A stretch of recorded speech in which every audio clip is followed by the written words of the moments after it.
Hello, welcome to my channel. Today I'm going to be talking about my most anticipated games of 2026. There's a lot of games that are coming out that do not have any dates whatsoever. So what I'm going to do is I'm going to go over my top 5 games that have dates, or they have, like, they say 2026 on them. And then I'm also going to have 5 games that do not have any dates that I believe will release in 2026, or there's like rumors that they will be. And yeah, we're going to just do it that way. Do 5 and 5. Because quite honestly, the majority of games that I am like super hyped for have no release dates at all, but I think there's a lot of them that could release this year. I just wanted to break it down into 10 games total, so this is how I'm going to do it. If I don't talk about a game, it's not that I'm not super hyped for it, because there are a lot of games that I've left off here that I am super pumped for, but these are like the 10 games that I am most excited for just in general, and I cannot wait until they release. I think I will probably play them day one. That's what the plan is. These are the games that I want to get my hands on as soon as possible. So, yeah, I'll still do like my monthly like games that are upcoming each month. Um and that'll be like all the games that I am excited for, whether or not the hype level is as high as these or not. But yeah, I'm gonna go backwards on my most anticipated games with the ones with the dates. Um, they're not necessarily in order. The top 3 are for sure, but the others are not necessarily. Number 5 is Lego Batman: Legacy of the Dark Knight. I absolutely love the Lego games that I've played. I spent like 35 hours in Lego Jurassic World and just getting the platinum in that, and I never really thought I would do something like that in a Lego game. But I also really like the Lego Harry Potter games. I've played a little bit of the Star Wars ones, but not enough. I really need to go through those as well. But Lego Batman: Legacy of the Dark Knight looks like it takes a lot more inspiration from kind of like the Arkham series. And while I've only played Arkham Asylum, and I played it for Game Club probably about, I don't know, like 8 years ago or so, when I joined the group. Maybe it was a little bit longer than that. I don't know. Time's just getting away from me these days, but uh, it kind of got me into like DC Comics more. I've never been like a super big like superhero fan in general. Like I've liked Spider-Man and X-Men and Batman and like some others, but I just, didn't go crazy over them. Um but when I played Arkham Asylum, I was like, these villains especially are really interesting. And I love the depth of the characters and how kind of like dark some of them are. And so it got me kind of like into like DC a little bit more. I like Marvel as well for sure, but some of the villains and stuff were just really fascinating to me. I really like Scarecrow. I think he's my favorite villain. I also love Poison Ivy and stuff, but it got me into like the animated movies, which I personally think a lot of those are better than the live action. They're really good, especially the ones with that Bruce Timm directed. I think are some of my favorite ones. Um, it also got me into like some of the comics and stuff like that. But I don't read like a whole lot of comics, but I do like DC. Um, yeah, I'm super excited for it. I'm excited for TT Games to like kind of make a comeback, because the Lego games used to be really fun. Even, they've probably from the outside looking in, they do look like kiddie games, but they're actually really fun for adults as well. So don't sleep on it. I'm sure it's going to hit. It looks fantastic, and I can't wait for it. Number 4 is Mouse PI for Hire. This game is kind of like a combination of what if Steamboat Mickey and Doom kind of merged together, and that's what you get with Mouse PI for Hire, I feel like. A lot of the deep dives on this are really fascinating. I love that art style of that era, and just the black and white cartoons from then. The way they move, the music, everything is just really cool. And I think for people who maybe liked Cuphead, but would rather have a different style of combat, kind of like I would. I think like a first person shooter in that kind of, that art style is going to be really, really cool. And this one is in black and white, and I'm super excited for it. The guns, there's a whole bunch of different types of guns and different characters and stuff, and it just looks really, really fun. And I think this is going to be probably the indie of the year, I would say. Reanimal. This is from Tarsier Studios, the ones that made Little Nightmares 1 and 2, not 3. 3 was by Supermassive, who did Until Dawn and The Quarry and stuff like that. And that's, I think, kind of why it didn't really hit as high. I still have yet to play it, but I did play the demo and I could see the difference. But I kind of expected it because I knew it was Supermassive and they've never really done anything like that before.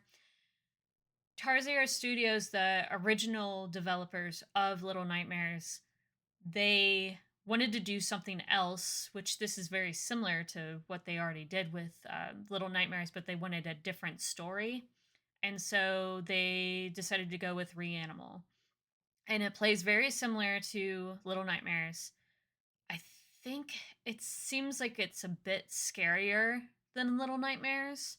I played the demo and it was just, oh, get your heart pumping a little bit here. But I really, really enjoyed that demo. It's one of my favorite ones I played last year, and it just looks really, really cool.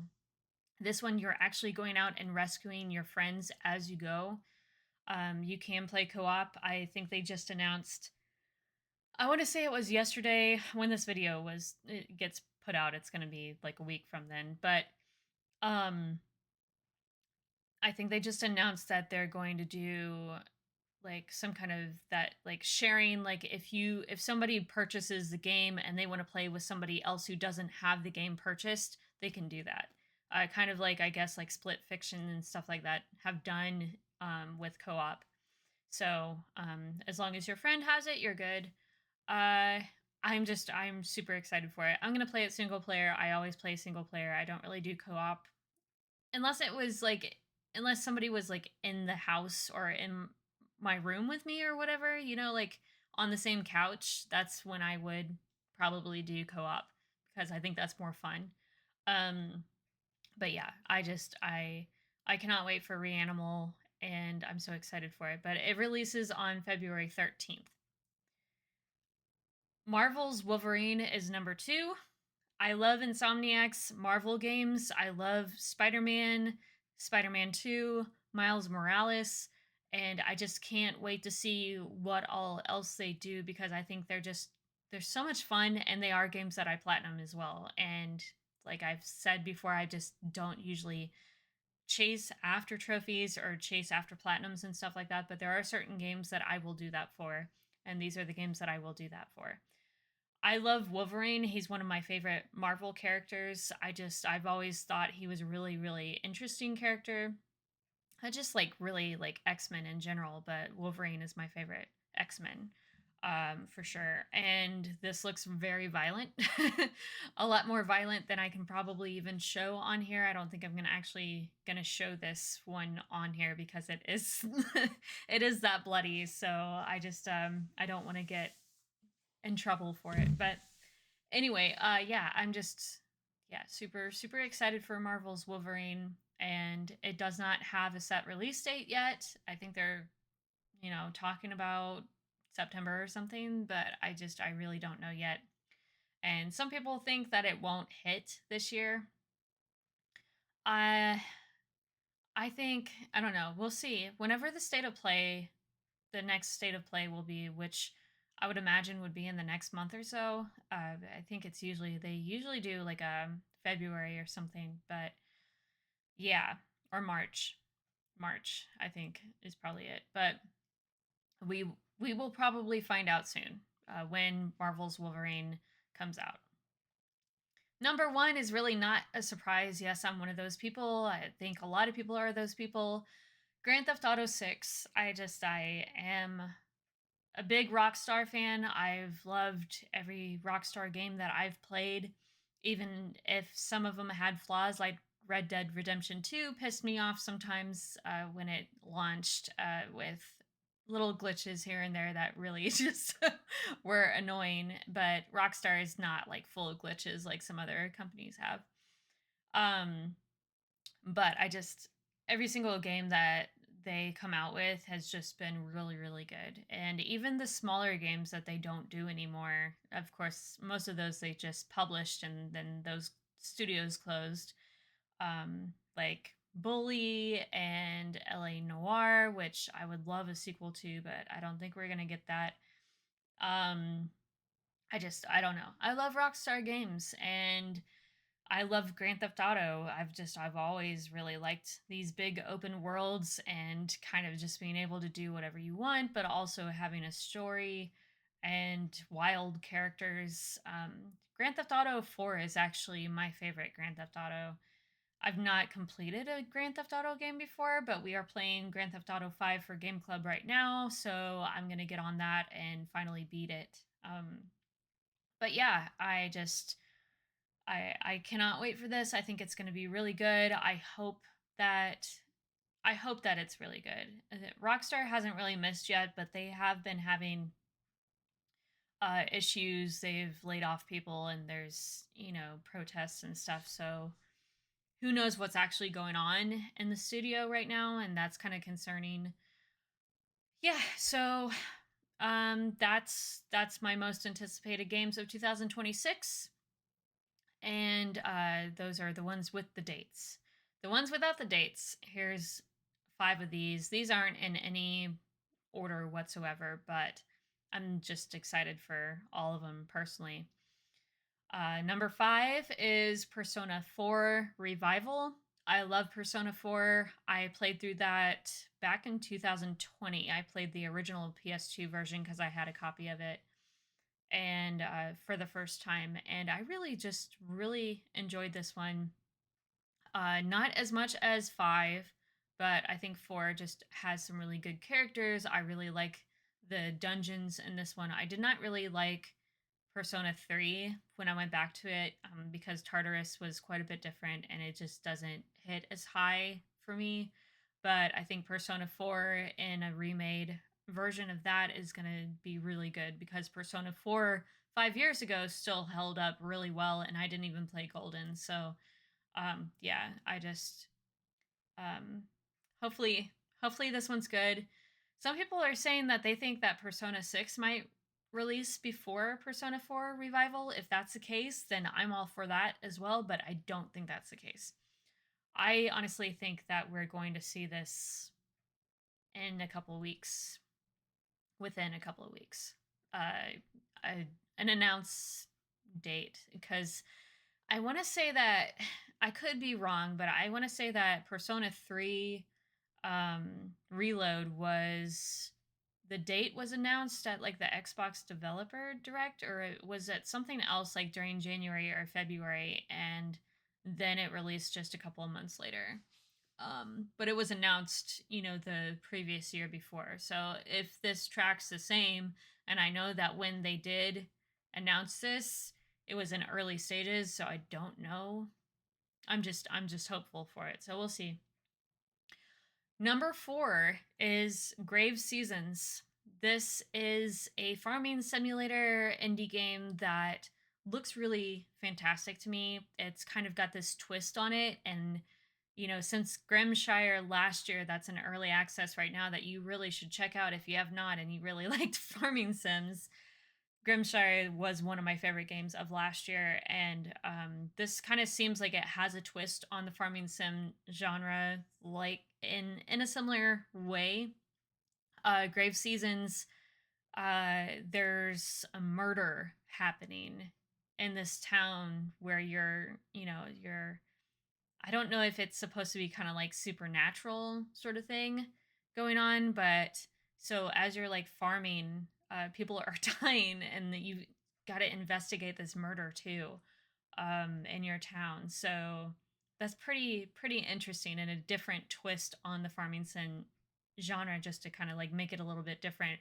But also, I keep seeing posts by these guys, and this looks really really good. The animations look really good. The characters design looks really interesting, and I think this is going to be a really good game. It's they say that they're going to release 1.0 in 2026, but there's still no date on Steam. It still says coming soon. So I really don't know when it's going to release, if it's actually going to be 1.0 or if it'll be early access first, but we'll see what happens. Number 3 is the Blood of Dawnwalker. This is from previous Witcher devs, and it's like a vampire open world sandbox game. Um, and it just looks really interesting, like the story and just all the different mechanics and stuff. Like I guess you kind of act as like a normal person, like during the day, and during the night you are like a vampire. Um, I don't really know all the details to this. I just really like what I've seen so far. And I'm not even that big into vampires, honestly. Like I never got into Twilight. That was not my thing. Uh I don't, you know, I don't know. I never really cared too much, I guess. And but for some reason, and I never even finished The Witcher 3. I haven't even started Cyberpunk. So I don't know why this game is like pulling me in so much. I feel like this is the vampire game that we need, and I don't even like vampires that much. I don't understand.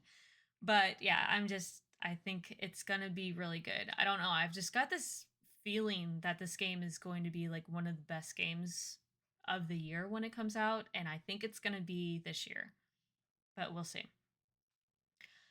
Number 2, Recur. This is kind of like a puzzle platforming game, kind of like Inside, Limbo, Little Nightmares, stuff like that, where it's like a side scroller and you've got puzzles and stuff to get through um, the levels and whatever. But in Recur, as you walk backwards, you rewind time, and when you rewind time, different things can happen, and it can change the different like aspects of like what you're deciding to do. Like you can kind of manipulate time by doing that. And it looks really really cool. I think this game's going to be really really awesome, and I think it's going to release in 2026, but we will see.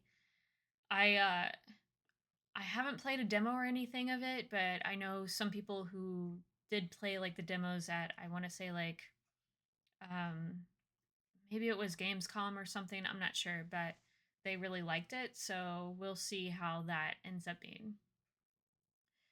Number 1 is Fable.